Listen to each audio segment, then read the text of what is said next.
Bonjour à tous, heureux de vous retrouver pour une nouvelle vidéo sur KHG Code. Alors, aujourd'hui, on va continuer la série de vidéos sur les Helm Charts. Donc, dans la première vidéo, en fait, on a abordé les concepts globaux sur les Helm Charts. On a pu commencer à voir tout le jargon, le vocabulaire, les éléments qui constituent les Helm Charts. On a vu l'intérêt des Helm Charts et surtout, la notion principale qu'on a retenue, c'est que les Helm Charts, en fait, c'est le gestionnaire de package de Kubernetes. Voilà. Et ensuite, on a pu voir comment instancier un Helm chart, notamment pour créer une application Nginx, juste en utilisant Helm, sans faire de commande de kubectl, sans utiliser de fichier YAML en fait. Voilà. Donc, on va aller plus loin aujourd'hui. Donc, aujourd'hui, ce qu'on va faire dans cette vidéo-là, je vais vous montrer comment vous allez pouvoir créer votre premier Helm chart en fait. Voilà. On va créer notre premier chart avec notre application. On va l'appeler, je sais pas, démo app, quelque chose comme ça. Et ensuite, voilà, donc à la vue, on va vraiment construire notre chart. On va partir de zéro jusqu'à la création de notre chart. Ça va se faire principalement en 5 étapes. Donc je vais vous présenter le PowerPoint et ensuite on va jouer les commandes qui vont bien. Donc ça va être un atelier très pratique. Voilà. Donc si vous tombez sur cette vidéo là et que vous n'avez pas vu la première partie où je parlais de l'introduction sur les chart, donc n'hésitez pas à la regarder là. Voilà. C'est juste la vidéo qui précède celle-là. Bon, pour ceux qui ont suivi la vidéo précédente là, ou qui n'ont pas eu le temps de la regarder, jetez un petit œil encore, un petit coup d'œil à cette vidéo-là, juste pour vous remettre bien dans le bain. Parce que là, je vais vraiment partir du fait que vous avez déjà vu la vidéo précédente et la vidéo d'introduction. Et là, on va vraiment jouer un peu dessus, quoi. Voilà. Mais c'est pas bloquant non plus. Donc, on lance le générique et on se retrouve pour avoir les mains sales. Allez, c'est parti. Avant de continuer la vidéo, je souhaitais vous présenter le dernier logiciel que ma société HKTech a développé. C'est le logiciel EasyQuiz. EasyQuiz.ai. EasyQuiz.ai, c'est un logiciel simple, intuitif qui s'adresse aux recruteurs, formateurs, aux enseignants ou à toute personne qui à un moment donné va devoir évaluer de la performance, va devoir évaluer des candidats. Grâce à la puissance de l'IA, va vous aider dans la conception de vos sujets d'évaluation, notamment dans la conception des quiz d'évaluation. N'hésitez pas à aller tester, je vous promets, vous ne serez pas déçus.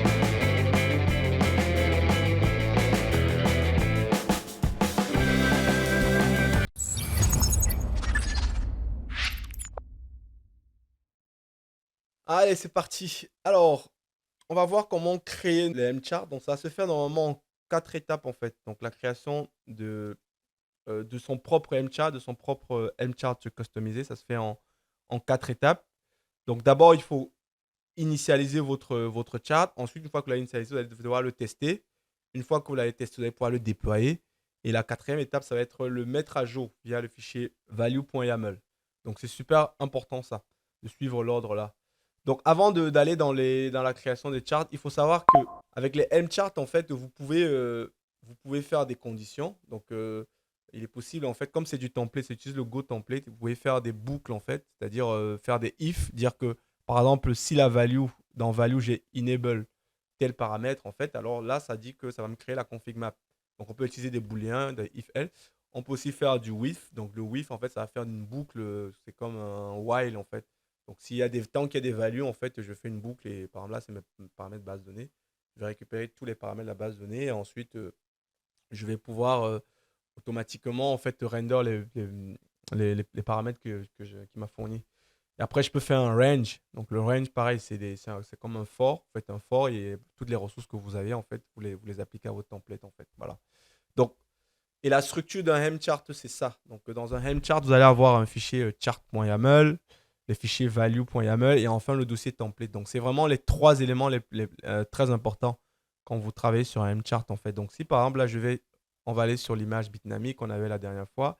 Donc, on vient ici, par exemple, on va reprendre, je peux prendre n'importe lequel. Je peux prendre consul. Vous allez retrouver à chaque fois la structure.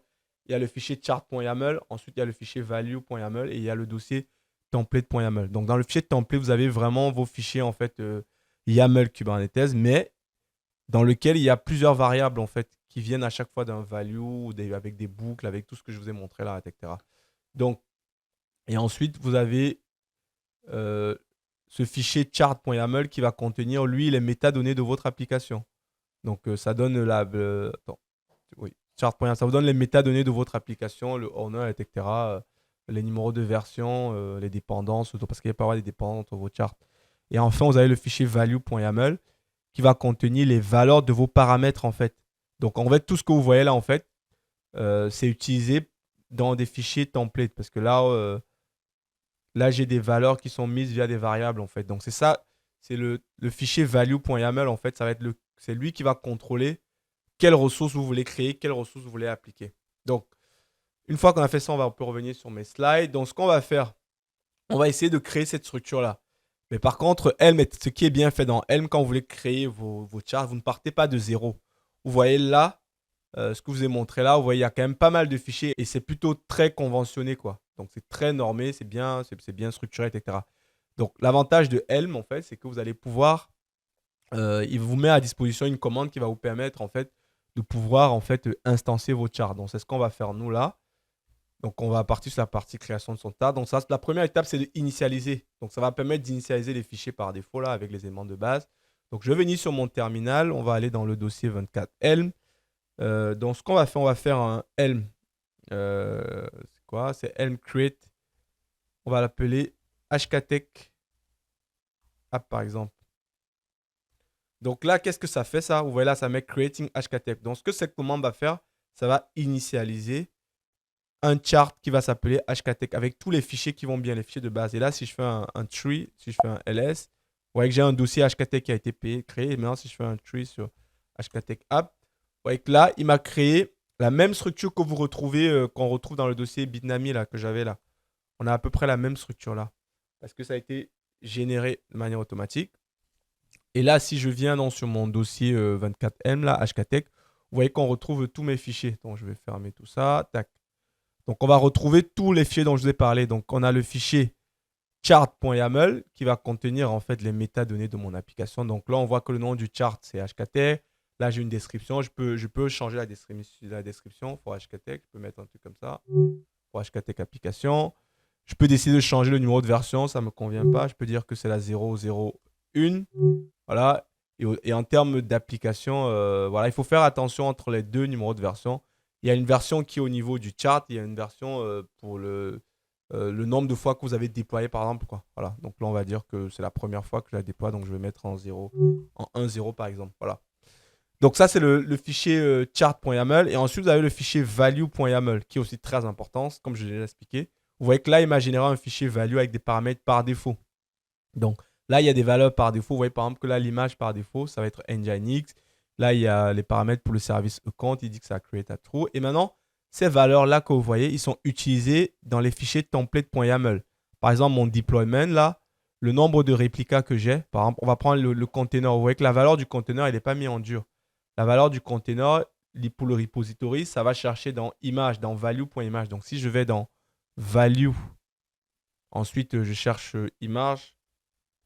Vous voyez que là, j'ai tous mes paramètres là pour l'image. Donc, j'ai le nom de mon repository, j'ai la policy et j'ai le tag. Ouais. C'est ce qu'on retrouve ici dans le deployment là. Donc, c'est comme ça que ça marche. Là, pareil pour le port, j'ai un fichier value service.port. C'est là dedans que je définis en fait le port de mon application. Là, là, il y a par exemple, si je prends quoi, je peux prendre quoi encore. Si je viens par exemple sur le service account, je vois que le service account, il est créé uniquement s'il y a la valeur service account est create égale à true. Donc, si je vais dans mon value, je cherche le truc service account, le paramètre service account. Donc, dans service account, j'ai create à true. Donc, ça veut dire que par défaut, ce template-là, quand je vais l'appliquer sans définir aucune valeur, il va appliquer cette valeur-là, il va me créer un service account. D'ailleurs, on va pouvoir le tester. Donc, une fois qu'on a fait ça, ça c'était l'étape 1 là. Donc là, on a initialisé notre chart, c'est très bien. Donc on a nos fichiers qui sont là, donc c'est plutôt bien ça. Ensuite, là, on peut templatiser, on peut voir ce qui va se passer réellement en fait. Donc là, on va demander ce que va faire le template là, c'est qu'il va simuler en fait ce qui va se passer. Il va remplacer. Vous voyez là, c'est pas ça, c'est pas du. Si vous prenez ce fichier là, vous faites un kubectl apply à Kubernetes, donc on peut faire le test. Il va vous mettre une erreur parce qu'il connaît pas ça. Alors, on va voir. Regardez. Si je vais dans HKTech template, je vais dans deployment. Si j'essaie d'appliquer ça, il va mettre une erreur. Pourquoi? Parce que vous voyez que là, il n'est pas capable de parser ces éléments-là. Parce que là, il y a plusieurs variables en fait.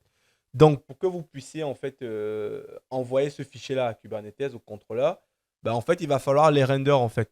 Et si vous voulez voir les valeurs et tout, ce que va faire cette commande-là, Helm template et tout, il va prendre le value, tout ce qui a value là, il va regarder les conditions qui sont mises là, et toutes les valeurs qui sont dans le value.yaml, il va les appliquer là en fait. Donc c'est le vraiment et il ne va pas, comment dire ça va vous, il va pas, il va juste les remplacer. Vous allez avoir un aperçu de ce qui va réellement se créer. Donc ça ne déploie pas réellement sur le cluster cube, mais ça vous affiche ce qui va se passer. Donc on va le tester, ça va être plus simple. Donc là, si je fais un Helm, on est up, on est up. Donc là, on va faire un Helm template. On va appeler mon template HKTech. Et là, je vais donner le chemin de mon chart. Voilà.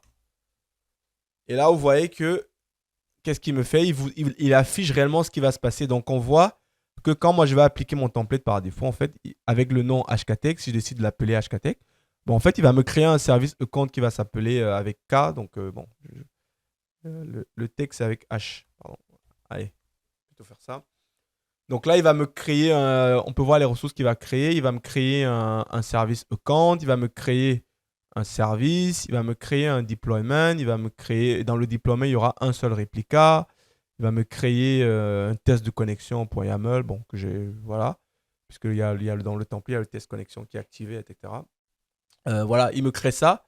Donc ça, par contre, si vous avez, imaginez que là, je précise que une fois que Kubernetes a généré ça, vous avez fait pas Kubernetes, une fois que elle vous a mis à disposition le template, après, libre à vous d'aller modifier ça. Vous pouvez, par exemple, rajouter un autre. Par exemple, là, il n'y a pas de airbag.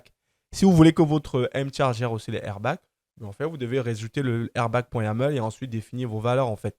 Ce que fait vraiment le Helm create, là, le Helm l'initialisation, c'est qu'il vous propose des éléments par défaut.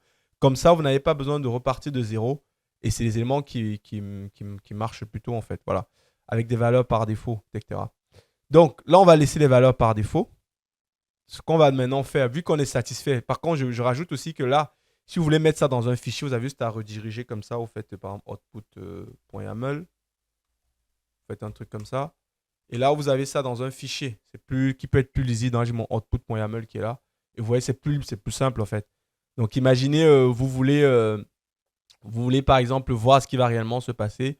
Peut-être l'envoyer à quelqu'un pour qu'il vérifie, je ne sais pas quoi. Ben, en fait, vous mettez ça dans un fichier en output YAML et vous pouvez envoyer ça à la personne qui veut. Ou bien vous-même, vous pouvez regarder précisément parce que c'est plus simple de lire quand c'est affiché dans le terminal comme ça. C'est peut-être plus compliqué de lire qu'en lisant dans un éditeur de code. C'est plus simple et tout. Et là, vous voyez réellement. Et l'avantage de Helm, en fait, aussi, que je n'ai pas dit, c'est que ça vous permet vraiment d'avoir des applications dans Kubernetes qui sont propres. Et là, il y a bien les labels qui sont mis. À chaque fois, il y a les métadonnées qui sont bien. Donc, c'est plutôt un avantage de ça. Ça vous permet aussi d'avoir des noms qui sont cohérents et c'est très carré. Parce que si vous devez faire à la main, peut-être que dans celui-ci, vous allez mettre la version, mais là, vous allez oublier, etc. Et c'est plutôt pas mal, quoi. Donc là, on a le chart de la version, on a le version de l'application. Voilà. Donc, une fois que c'est fait, qu'on a fait cette étape 2 là, on a vérifié, on est satisfait de ce qu'on a. Maintenant, on peut appliquer. Donc, pour appliquer, vous faites un install. C'est ce qu'on a vu la dernière fois. Donc, on va faire ici, maintenant, on va faire un Helm install. On va toujours l'appliquer HKTech. Et là, je donne le nom de mon chart, le chemin absolu de mon chart. Je fais ça.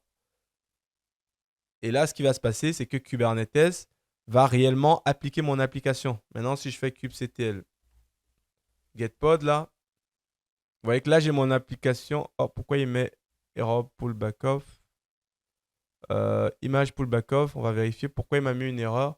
J'ai dû modifier un truc que j'aurais pas dû dans Nginx. Attends, hop. Pourquoi il met ça Attends, je vais vérifier. Dans le fichier value, c'est Nginx ou if not present tag. Pourquoi Attends, ce que je vais faire, je vais clean, j'ai dû faire une peut-être mauvaise manip là. Attends, on va faire L uninstall. Donc je vais désinstaller d'abord ça, c'est HKTech.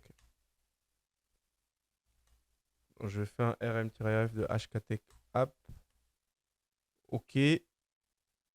Donc ce qu'on va faire, on va refaire tout. Donc je vais faire un Helm Parce que je pense que j'ai dû, mon éditeur, j'ai dû modifier un fichier que j'aurais pas dû. Voilà, c'est pas très grave. Donc, on va faire un Helm, comme on disait, create hktech démo, par exemple. On va l'appeler démo, comme ça. Donc là, vous voyez, il initialise, je fais un tree de hktech démo. Là, il m'a créé tous mes fichiers. Là, on est bon. Donc maintenant, je fais un Helm template hktech de hktech démo. Donc là, on voit bien que il me templatise bien. Et maintenant, ce que je vais faire, je vais juste faire un create. Au lieu de faire le template, je vais create.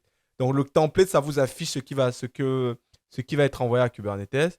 Par contre, le create, ça fait le template et ensuite, ça applique la ressource en fait. Euh, Helm, tac, tac, tac. Helm, démo, tout, tout, tout.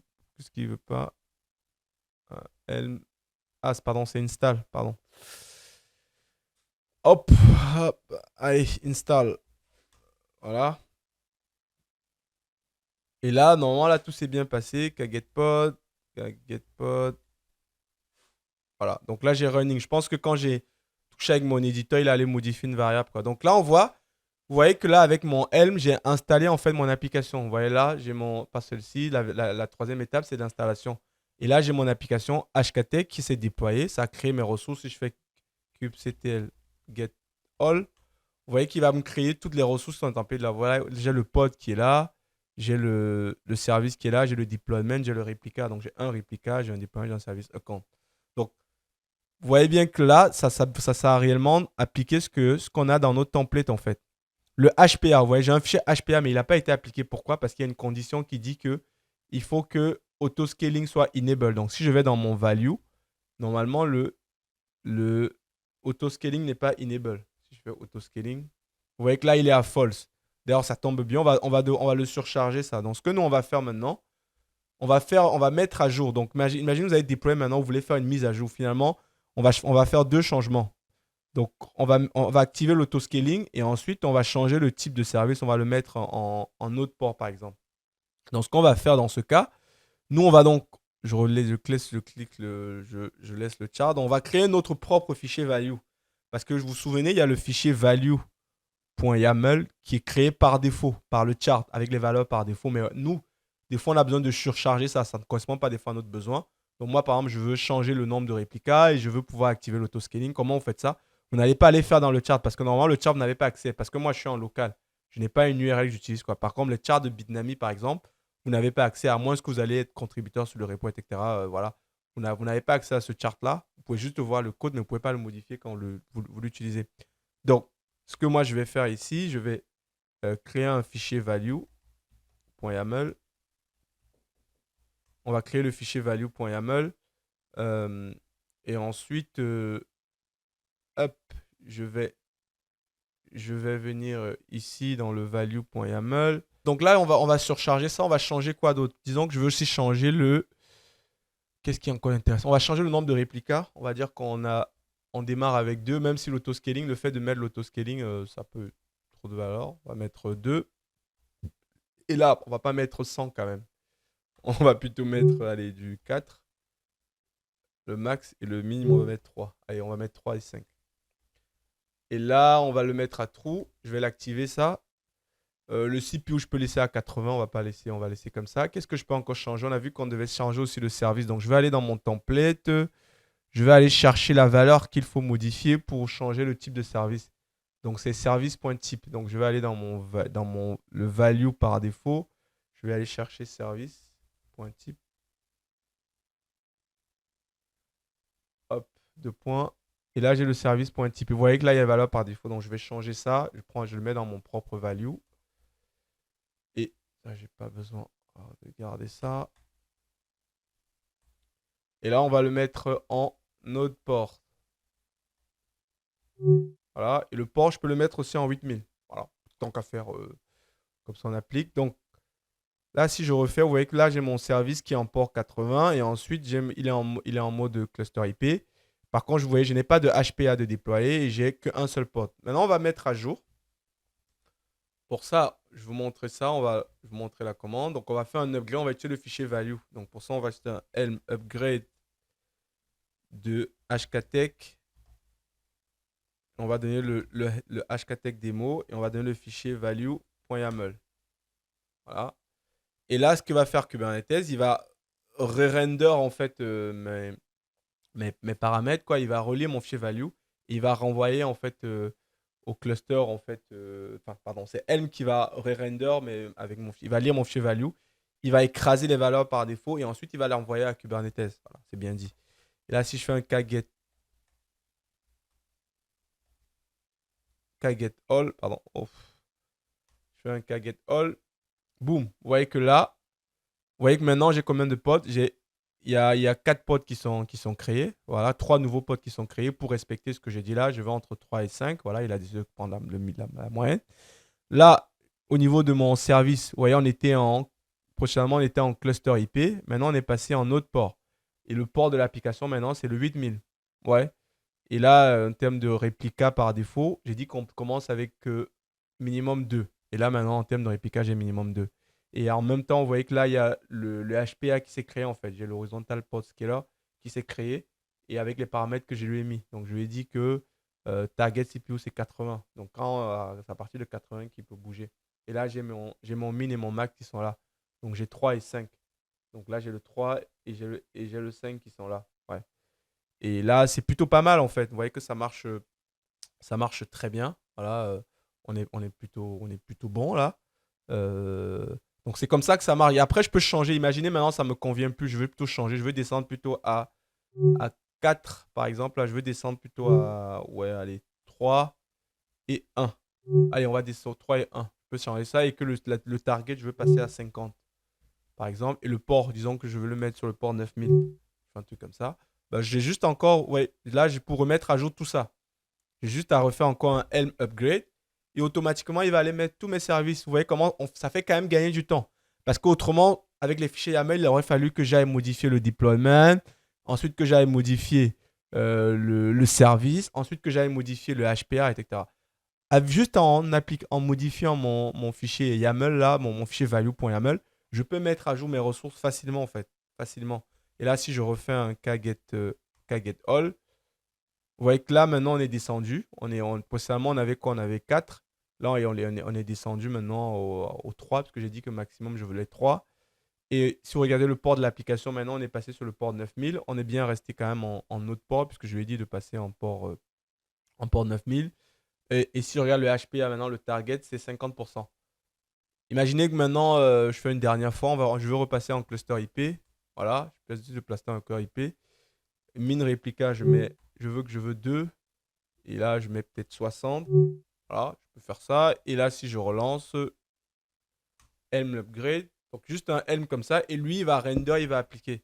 C'est quand même, voilà, ça a des gros avantages. Helm, je vous dis, moi, je suis personnellement, ça a des gros avantages. Mais quand je peux éviter Helm, j'évite Helm. Mais on va pas nier quand même le gros avantage que ça apporte, quoi. Par rapport à la manipulation classique avec des fichiers YAML, comme je vous ai montré au début de cette vidéo-là, enfin au début de cette formation-là. Vous voyez que là, j'ai changé, je suis repassé en cluster IP et après les pods, ils vont s'alimenter, ils vont se destroy, etc.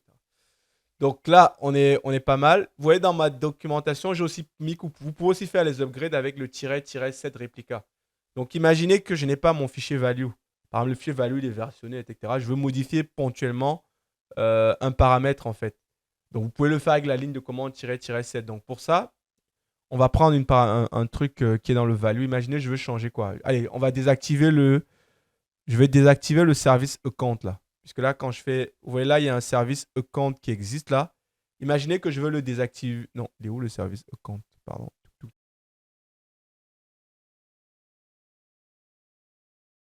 Ok, non, il n'était pas activé. Pardon. Excusez-moi, le service account, il a été create. Et là, si je vais dans value, je vais chercher ici le value par défaut.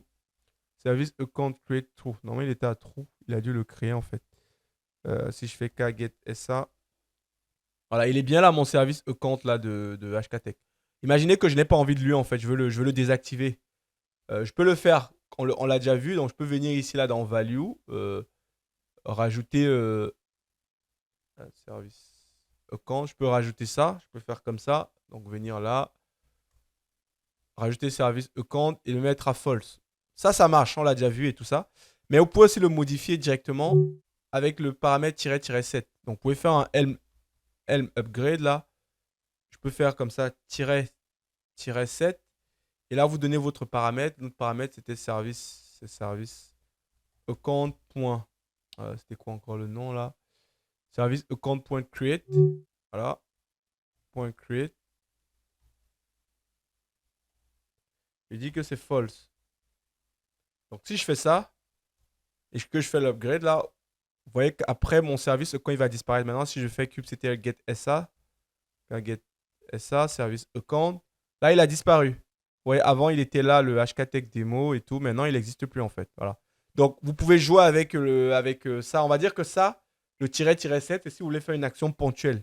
Imaginez, vous êtes en production, il y a peut-être un incident, vous voulez scale rapidement, etc. Mais c'est un truc vraiment qui n'est pas, voué à être pérenne. Vous pouvez faire avec le -7. Par contre, quelque chose qui est stable, quand vous avez vos valeurs, que vous savez que c'est ces paramètres-là pour qui marchent bien votre application, je vous conseille de toujours passer par le value, ensuite le versionner. Voilà. Mais les deux font exactement la même chose. L'avantage du value, c'est que vous pouvez envoyer des dizaines de paramètres, c'est plus facile à gérer, vous pouvez le versionner. Alors que le -7, c'est un peu le mode impératif en fait. C'est-à-dire vous envoyez la commande, mais après vous ne vous souvenez plus de ce que vous avez fait, etc. Alors qu'avec le value, vous avez une trace et vous pouvez passer plusieurs paramètres en fait. Voilà. Donc une fois que nous on a fait ça, voilà, c'est plutôt pas mal. Donc nous on va pouvoir clean. Donc vous vous souvenez, on fait un Helm uninstall. Et là je donne le nom de mon instanciation. Mon instanciation de mon Helm, c'est HKTech. Et là si je fais get all, vous voyez que je n'ai plus aucune ressource en fait. Donc tout a été nettoyé. Donc on va terminer. Donc là c'est terminé pour cette seconde partie sur Helmchart. Donc à ce stade-là, franchement, si vous avez suivi les deux premières vidéos, là, la première et celle-ci, bah, je pense que là, vous pouvez dire que vous connaissez Helmchart, vous savez ce que c'est, voilà. Donc ce qu'on a fait là, c'était vraiment, on a vu comment on peut créer notre propre Helmchart, on a vu comment instancier un Helmchart, comment jouer avec ça, donc c'est plutôt très bien. Dans la première vidéo, on a vu plutôt les concepts de manière générale, etc. Là, on est entrant un peu plus dans le détail. Donc à ce stade-là, voilà, vous avez quand même, si vous avez compris les deux premières vidéos, vous pouvez opérer sur des clusters qui ont du Helmchart, vous pouvez travailler facilement, vous pouvez instancier vos propres Helm, etc. Donc c'est très bien. Donc ce qu'on va faire dans la prochaine vidéo, ou dans les prochaines, je sais pas combien, je pense qu'il va rester maximum 2 vidéos sur Helmchart. Ce qu'on va faire maintenant, c'est qu'on va tester des produits. Donc un peu ce que je vous ai montré avec NGINX, avec tout ça. Donc on va voir comment ça se passe dans la vraie vie en fait. Donc on va installer sur mon cluster Cube quelques applications via Helmchart en fait. Donc je ne sais pas encore quel produit. On va prendre un peu un produit qui sort de l'ordinaire, peut-être un truc avec de l'IA ou un truc avec un graphe, etc. Donc je vais voir. Et on va voir comment est-ce que vous pouvez installer via Helmchart en fait une vraie application qui va tourner dans votre cluster en fait. Voilà. Quoique ce qu'on faisait là, c'était pas des fausses applications NGINX, c'est une vraie application. Mais là, c'était vraiment un mode de basique, etc. Donc on va essayer de trouver Je vais essayer de vous trouver une petite application qu'on va pouvoir faire tourner, installer sur le cluster Kubernetes, quoi. Voilà. Et là, on va vraiment essayer d'aller dans le détail, voir les paramètres, etc. Mais voilà, je pense qu'à ce niveau-là, vous avez déjà des solides bases sur Helmchart. Donc, je vais m'arrêter là pour aujourd'hui et je vous dis à très vite pour une prochaine vidéo. N'hésitez pas à partager, à vous abonner, à liker si vous appréciez la chaîne. Si vous connaissez des gens qui veulent se former sur Kubernetes, partagez-leur cette formation-là, ça va vraiment leur aider. Moi, Kubernetes, franchement, je ne vais pas dire que ça a changé ma vie, mais ça m'a permis de passer un cap dans le métier de la tech, quoi. Voilà. Et c'est pour ça que je le partage bénévolement et gratuitement à plein de gens. N'hésitez vraiment pas à partager au maximum de personnes. Et sur ce, je vous dis à très vite. Avant de se séparer, n'hésitez pas à aller jeter un œil sur le livre que j'ai rédigé qui s'appelle Mastering Kubernetes Debugging. Donc c'était un livre que j'ai développé, j'ai commencé à écrire ça en début d'année, donc ça m'a pris 6 mois pour rédiger ce livre-là, dans lequel j'ai concentré en fait mes 7 années d'expérience à gérer des clusters Kubernetes tout seul, comme je l'ai dit précédemment. Donc c'est vraiment un livre qui se veut hands-on, dans lequel je vous montre comment j'explique un peu l'architecture de Kubernetes, mais surtout je détaille comment est-ce que vous pouvez résoudre des vrais problèmes en production sur les clusters Kubernetes. Donc n'hésitez pas à aller jeter un œil, c'est disponible sur Amazon. Il y a un code promo qui est mis dans la vidéo pour ceux qui sont intéressés. Donc n'hésitez pas à aller l'acheter, à le tester et me faire des retours en fait.